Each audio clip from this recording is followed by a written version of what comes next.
본문은 지금 사도 바울이 신약 시대에 사는 저와 여러분들 같은 지금 고린도 후서를 받는 하나님의 백성들에게, 또 믿지 않는 사람들을 포함하여 하나님의 백성들에게 우리가 받은 복음의 의미가 무엇인가를, 그게 얼마나 큰가를 율법이라는 요소와 복음이라는 요소를 가지고 이제 설명하고 있습니다.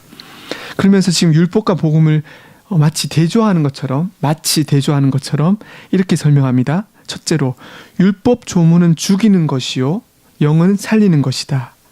여기서 율법을 말하는 것이고 영은 복음을 이야기하는 것인데, 마치 율법을 나쁜 것으로 영을 마치 신선하고 새롭고 우리에게 생명을 주는 것으로 설명하면서 크게 계속 설명합니다. 첫째로, 율법 조문은 죽이는 것이요 영은 살리는 것이다. 둘째로, 돌에 써서 죽게 하는 것이 율법이고 영의 직분은 영은 우리에게 영의 직분을 준다라고 대조하고, 셋째로, 율법은 정죄의 직분이고 율법은 정죄의 직분이고 복음은 의의 직분이다라고 설명하고, 마지막으로 율법은 없어질 것이고 영은 영원하다, 복음은 영원하다라고 하면서 무슨 의미인지 자세히는 모르겠지만, 우리가 자세히 그 의미는 모른다 해도 무언가 율법은 부정적이고 우리를 힘들게 하는 것이고 우리를 죽이게 하는 것이고 단지 문자적인 것이고, 복음은 우리의 생명을 주는 것이고 영원한 것이고 의로운 것이다 라고 설명하고 있습니다. 그렇다면 이 말씀이 로마서 7장 12절과 14절에 나오듯이 율법이 무엇이냐 했을 때, 율법은 거룩하고 의롭고 선하고 신령하다라는 그 진리와 반대되는 것이냐.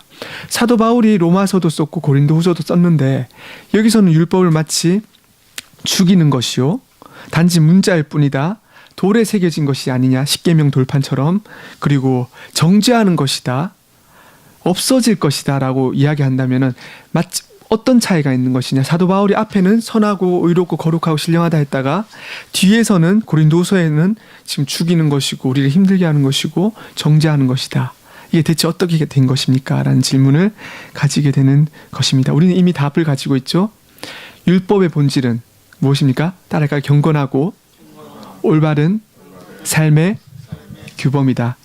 하나님의 법인 율법이 어떻게 악하고 나쁘고 본질적으로 정죄하는 것이 아니라 원래 하나님의 법이기 때문에, 선하신 하나님이 율법을 주셨기 때문에 율법은 당연히 선하고, 하나님이 선하시기 때문에 율법도 선하고, 하나님이 의로우시기 때문에 율법도 당연히 의롭고 경건하고 올바른 삶의 규범이다. 다만 누가 잘못되었다고요? 우리가 타락했기 때문에 하나님 법 앞에 율법 앞에 섰을 때 누구도 율법을 지킬 수 없을 뿐만 아니라 그것으로서 하나님의 뜻을 깨달을 자 아무도 없게 되었다. 그래서 이 율법의 문자로 한다면 율법 그 자체만으로는 어느 누구도 정죄받을 사람밖에 없다. 율법 앞에 섰을 때는 어느 누구도 죽음밖에 없다. 이런 의미입니다. 그래서 우리는 이렇게 또 결론을 내렸습니다. 구약에 가장 하나님 뜻이 담긴 법을 율법이라고 하고, 신약에서 예수님을 통해서 다 이루신 예수님 누구신가, 예수님 무엇을 행하셨는가에 관한 것들이 복음이라고 한다면은, 우리가 지금 복음 가운데 살 때에 예수님이 다 이루신 의를 우리가 받아서 살기 때문에 이러한 신구약을 어떻게 이해하는가는 당연한 우리의 사명입니다. 그래서 복음은 무엇인가 우리가 집중해야 하는 것이죠. 복음은 가장 좁은 의미로 한다면 무엇이 떠오릅니까? 가장 좁은 의미로 복음이란 하면은 많은 사람들이 십자가다 이렇게 이야기하지만 그것으로는 부족합니다. 왜요? 단지 십자가에 죽으셨을 뿐만 아니라 무엇을 하셨다고요? 우리가 할 수 없는 율법에 대한 순종. 어느 누구도 하나님 법 앞에서 십계명 하나라도 지킬 수 없는 모든 사람들이 하나님 앞에서 정죄받아 마땅하지만 누가 온전히 이루셨습니까?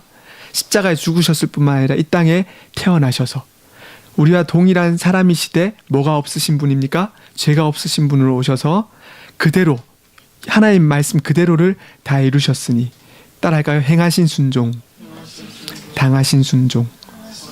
주님은 단지 십자가에 죽으셨을 뿐만 아니라 나시고 살아가시고 그리고 죽으시고 죽은 자를 일으키실 뿐만 아니라 자기가 친히 죽은 지 사흘 만에 일어나셔서 하늘 보좌 우편에 올라가셨다. 그래서 따라할까요? 복음은 누가 복음이 무엇이냐고 묻는다면 이렇게 대답하면 좋을 것 같아요. 복음은 그리스도의 인격과 사역입니다.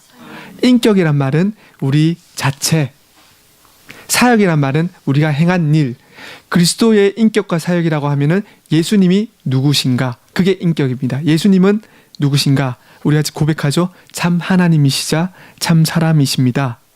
그게 예수님의 인격입니다. 사역은 무엇입니까? 예수님이 무엇을 하셨습니까?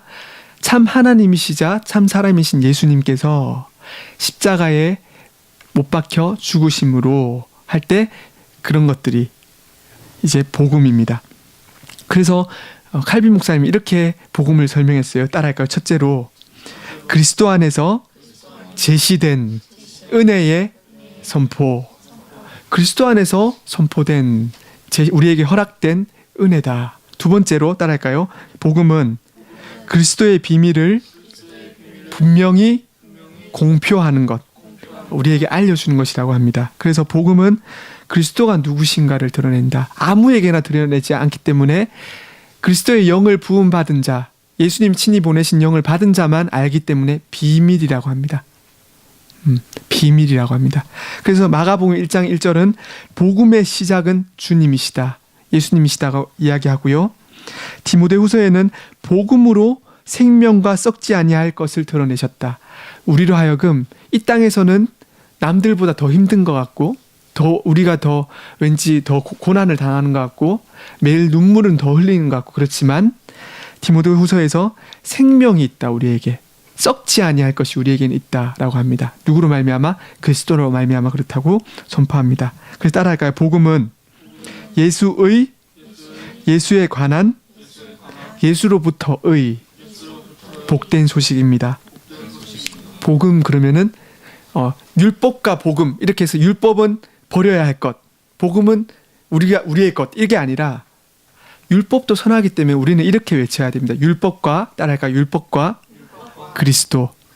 율법을 다 이루신 그리스도를 우리가 성경을 통해 발견할 때 그 전체가 복음이 되는 것입니다. 왜요? 율법은 더럽고 우리에게 정죄하고 우리를 힘들게 하는 게 아니라 주님이 다 이루셔서 우리의 것 되게 하셨기 때문에 율법도 우리에겐 달콤한 하나님의 달콤한 말씀입니다.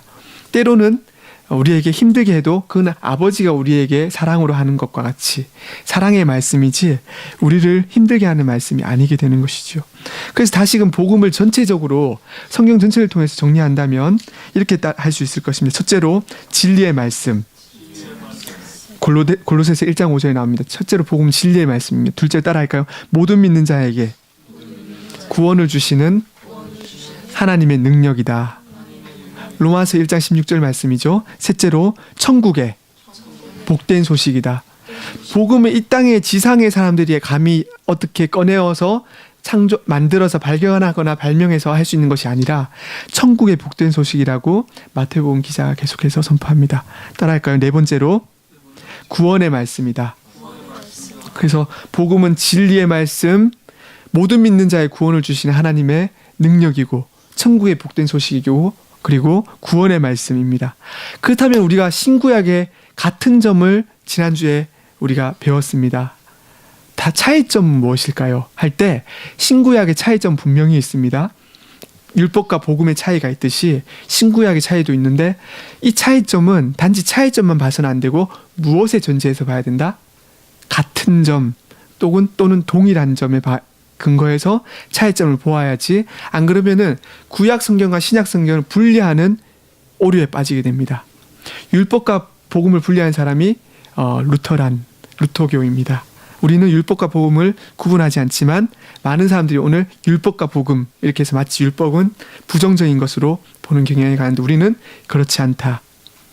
율법과 율법을 다 이루신 그리스도를 봄으로써 우리는 복음을 받아들이는 사람들이다. 그래서 신구약 모두 누구를 드러냅니까? 한 분 그리스도를 드러내죠.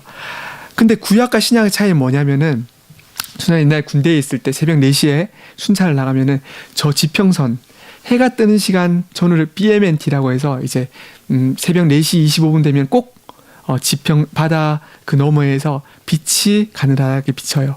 그럼 곧 해가 뜨죠. 6, 7시만 되면은 마치 그런 거예요. 그리스도는 구약과 신약 모두에 항상 존재하셨으나 구약은 다만 마치 태양이 존재하지만 뜨지 않아서 희미하게 그 빛이 비치듯이 구약은 그리스도를 희미하게 비춘다면 신약은 마치 태양이 정오에 떠가지고 가장 강력한 빛으로 우리에게 비추듯이 신약은 모든 그리스도를 예언했던 선지자들의 말씀이 성취되어서 그리스도가 누구신가, 그리스도가 무슨 일을 하신가가 가장 밝게 드러나는 것이라고 아마 비유하면 맞을 것입니다. 그래서 신구약을 어떻게 표현할 것인가 할 때 따라할까요? 실체는 같으나 경륜은 다르다. 한 번만 더 할까요? 너무 중요한데 실체는 같으나 경륜은 다양하다. 실체가 뭐냐면은 정말 그 자체, 신구약 성경이 무엇을 이야기하느냐, 에센스, 그 자체가 뭐냐, 에키스가 뭐냐 했을 때는 실체, 같다고 했으니까 누굽니까? 그리스도시다. 구약에서도 아직 예수님 태어나지 않았지 않습니까? 라고 한다면 성경을 모르는 사람이 돼버리는 거죠. 이미 존재하시나 사람으로 오지 아니하셨을 뿐이지 이미 그리스도가 구약에도 계십니까? 안 계십니까? 계시죠. 그래서 신구약의 실체는 한 분 그리스도로 동일하나 경륜은 뭐냐면은 질서, 하나님이 일하시고 우리에게 맞추셔서 드러내신 질서는 다양하다. 구약은 따라할까요? 유아기적, 아동기적, 경륜, 마치 집을 다스린 질서.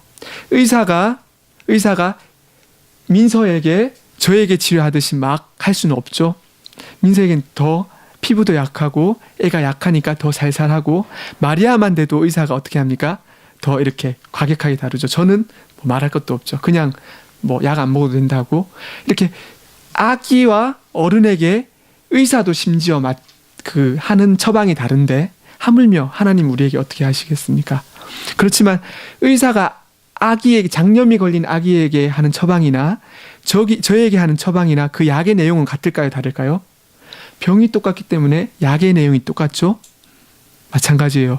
구약과 신약 둘 다 죄인인 우리들에게 처방하는 그 유일한 약은, 치료책은 예수님이신데 다만 구약은 유아기적인 상태의 하나님 질서가 있었기 때문에 마치 아기에게 다루듯이 때론 눈에 더 많이 보여주시고 그렇게 했다면 이제 우리에게는 어떻게 하십니까? 이미 예수님 보내신 성령이 우리 안에 거하시기 때문에 더욱더 영적으로, 성령이 표현하면 영적으로, 생명으로, 더욱더 밝은 빛으로 우리에게 요구하시는 것입니다. 그래서 우리가 아브라함보다, 이삭보다, 야곱보다, 모세보다 더 어쩌면 귀한 사람들이죠. 왜요? 예수님을 마치 눈으로 보는 듯하고 살아가고 있고 귀로 예수님 말씀을 듣는 듯이 살아가고 있기 때문입니다. 그래서 신구의 차이점 이런 데서 차이가 나요. 하나님이 일하시고 우리에게 맞춰주시는 방식이 조금 차이가 나는 거지. 신구약 모두 그리스도를 증거하고 있구나를 우리가 명심해야 되는 것입니다. 그래서 성경에 이렇게 표현해요. 구약을 그림자라고도 하고 따라할까요? 예표. 너무 중요한 단어예요. 그리스도를 구약 전체에서는 예표한다라고 하는 겁니다. 신약은 뭘까요?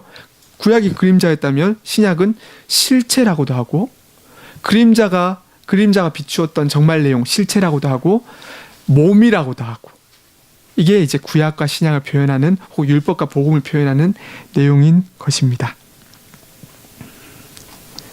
따라서 새로운 시대에는 그리스도의 예표인 율법이 아니라 율법의 완성인 그리스도가 증언되었습니다. 그래서 우리가 오늘도 날마다 그리스도 안에서 살아가는 것입니다. 그래서 신구약의 같은 점, 차이점을 우리 항상 기억하시면서 성경을 대하면 좋겠습니다. 기도하겠습니다. 거룩하신 아버지, 은혜를 감사합니다. 하나님의 달콤한 말씀, 은혜의 말씀, 언약의 말씀, 생명의 말씀을 우리가 배우게 하심을 감사합니다.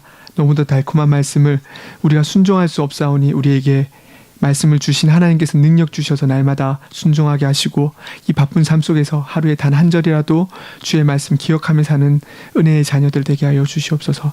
우리 진실 선생님과 정호 선생님 먼 길 즐거운 여행 삼아 주셔서 감사합니다. 건강한 모습으로 다시 만나게 하셨사오니 함께 삶의 터전에서 다시 적응해 나갈 때 건강 주시옵시고 지혜 주시고 명철 주셔서 주의 나라의 일꾼답게 아름답고 풍성한 열매 맺는 삶들로 삼아주시고 우리 마리아 이제 새학년 한 주 시작했습니다. 건강하고 지혜롭게 주님의 자녀다운 모습으로 아름다운 향기 그리스도의 편지로 살아가게 하여 주시되 건강 지켜주시옵시고 장거리 훈련과도 같은 고등학교 3학년의 생활을 온전히 주께 의지하고 기도하고 RM으로 나아가는 귀한 딸로 삼아 주시옵소서. 감사드리며 예수님의 이름으로 기도합니다. 아멘.